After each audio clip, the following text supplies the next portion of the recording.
Hi, my name is Ashalina. I'm a student filmmaker. Noam Chomsky, a giant in linguistics and understanding the media machine, has said, "He who controls the media controls the mind of the public." Even when you have decided to consciously unplug, you can never really escape it. Media impacts us in ways that are often out of our control. It informs our decisions, rewrites the way we understand the world, and exposes us to new ideas and opinions in often insidious ways. Now more than ever, because the media is so pervasive, it's so important that we are mindful of the media we are consuming. We usually default to the easiest version of what we see and hear, believing things that confirm what we think we already know about the world. Children's media is like an oxymoron because children aren't producing it. It's for them, but they aren't contributing to its creation.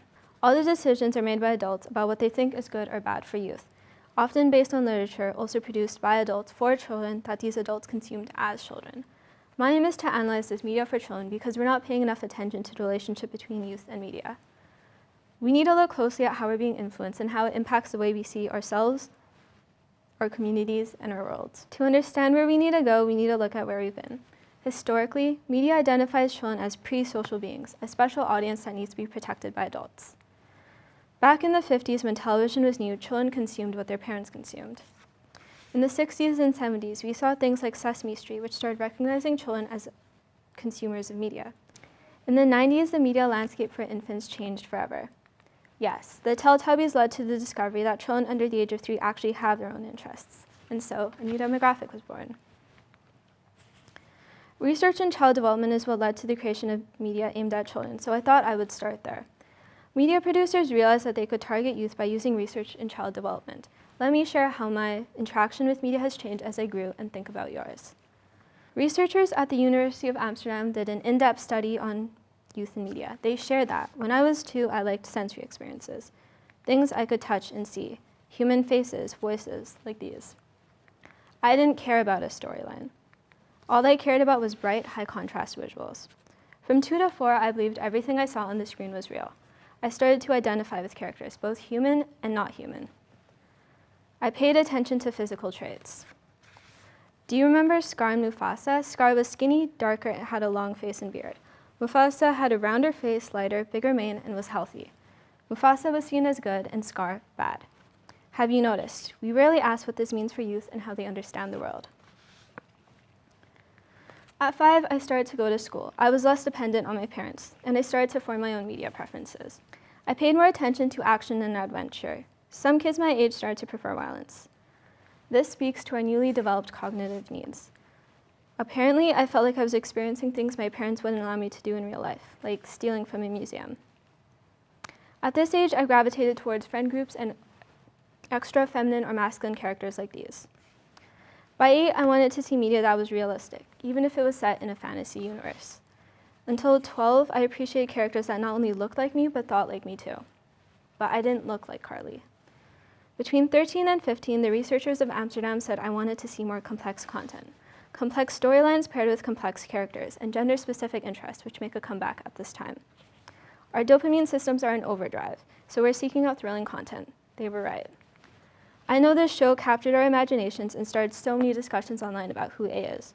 Every character had their own tropes and complexities, and we all picked favorites while identifying with particular ones. From 16 to 19, I'm considered a late teenager or young adult. At this time, I'm in a transitional stage, solidifying my identity and position in society. I'll continue to watch what I used to, but I'm also starting to watch content directed at adults. I'm noticing a change in my sense of humor. I'm less sarcastic, and my taste is based on things I learn about and experience in my culture. You've come on my media journey and hopefully remembered yours. So how much media are youth actually consuming? Even though we like different things at different ages, we can all agree that media is influencing us all the time. We're also consuming at a rate never seen before. Remember when we used to use these? Now media is on demand, always one tap away, anytime, anywhere. Did you know that children spend over 6 hours a day on media, teenagers over 9? So if we're spending so many hours a day, it's worth questioning what we're consuming and how it influences us. As a Canadian, I'm going to focus on Canada, but similar trends are found in the US and Europe. According to the Children's Media Lab at Ryerson University, of main characters that were human, 57% were male. Of main characters that weren't human, 70% were male. We don't see gender parity. What about race? 51% of main characters were white, 49% were people of color. Though this is a major step up from 2017 where 74% of main characters were white, we still have work to do because this does not represent the distribution of our population. When we look at people of color, at first glance, things look okay.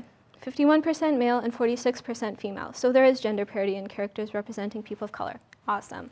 But this is also deceiving because, for example, only 14% of main characters are black to begin with.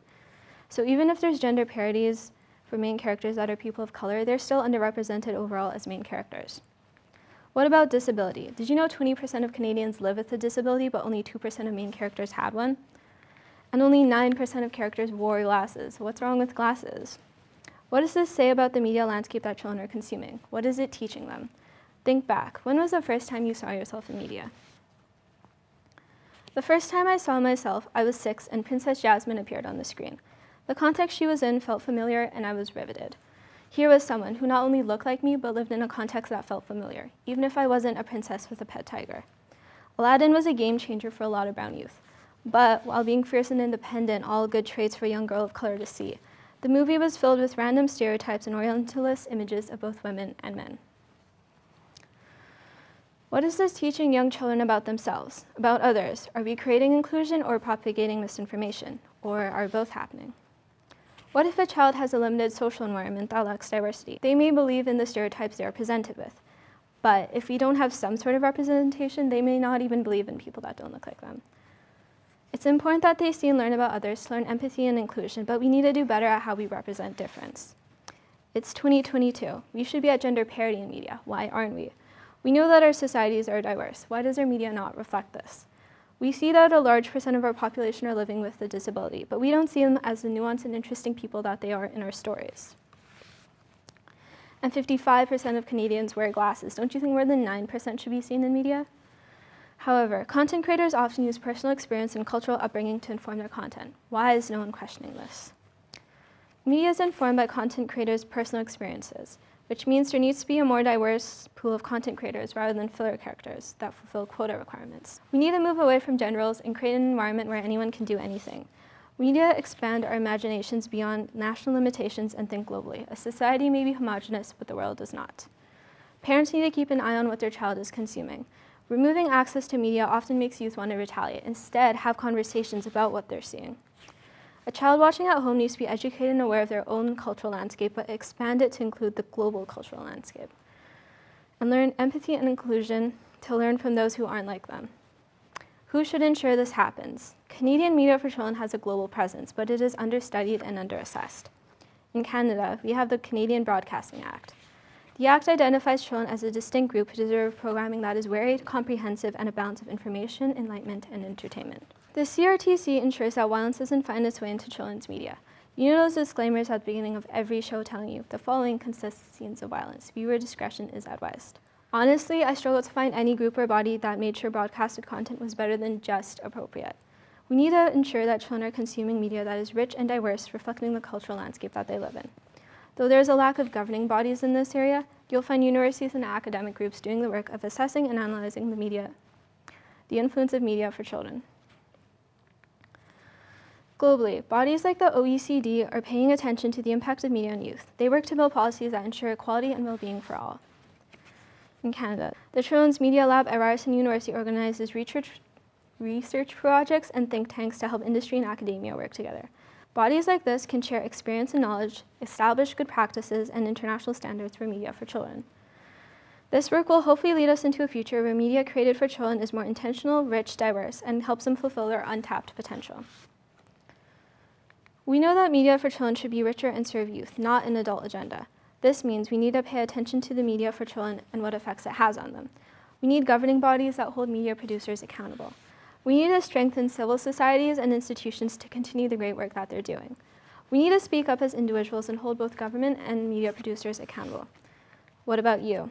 We often underestimate what a single person can do, but we all have the power to raise our voice, focus attention, and start conversations about media, especially as youth.